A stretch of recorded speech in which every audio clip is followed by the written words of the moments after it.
Hey Epiphany, nice to see you. Happy Wednesday. Here we are, the Gospel of John chapter 18. Talked yesterday about how we step forward and to own our relationship with Jesus. How we say, here I am, in anticipation to the Pharisees and the Sadducees and the Romans and whoever we meet in our life. How is our character oriented towards our divine self-confidence? That's what Jesus inspires in this action. So here we are. It says when, I'll return to verse 4, chapter 18. Then Jesus, knowing all that was to happen to him, came forward and asked them. So he knew what was going to happen. He knew that because he's God, that he values freedom above all other things, that he will go with them and that they will kill him. So he knows what's going to happen. He says, whom are you looking for? And they answer, Jesus of Nazareth. So he takes and he says, I am he.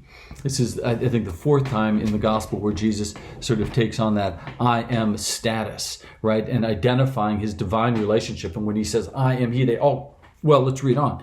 It says, he replies, I am he. And Judas, who betrayed him, was standing there with them. When Jesus said to them, I am he, they stepped back and fell to the ground. Right? They couldn't take him without his acquiescence. Right? It sort of takes us back to chapter 10. Remember that when Jesus says, no one takes my life from me, but I offer it to them. He's talking to the Pharisees at the time. I have the authority to offer it, and I have the authority to take it again. This command I receive from my Father.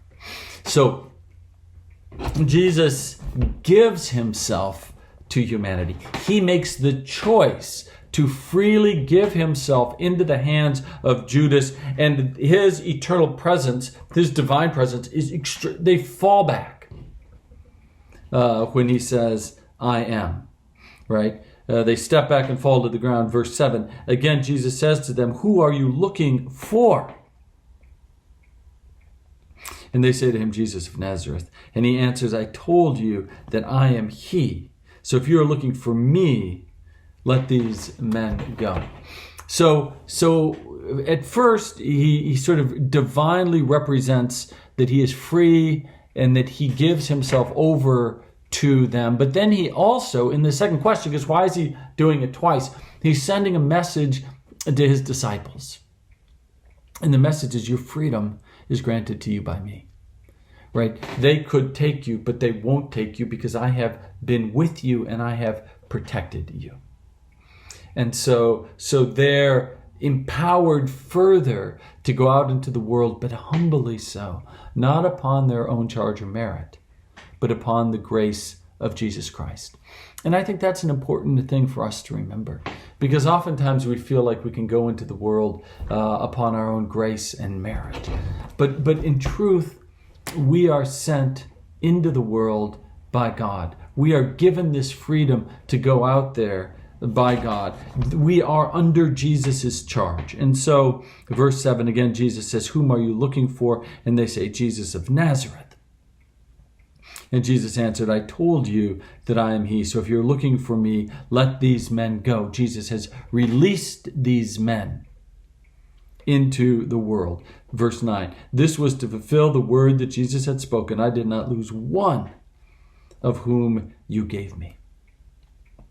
Then Simon Peter, who had a sword, drew it, and he struck the high priest's slaves and cut off his right ear. The slave's name was Malchus. Okay, throughout the Gospel of John, Jesus talks about the disciple whom Jesus loved, talks about the mother of Jesus, talks about the Samaritan woman at the well, talks about the man born blind, talks about the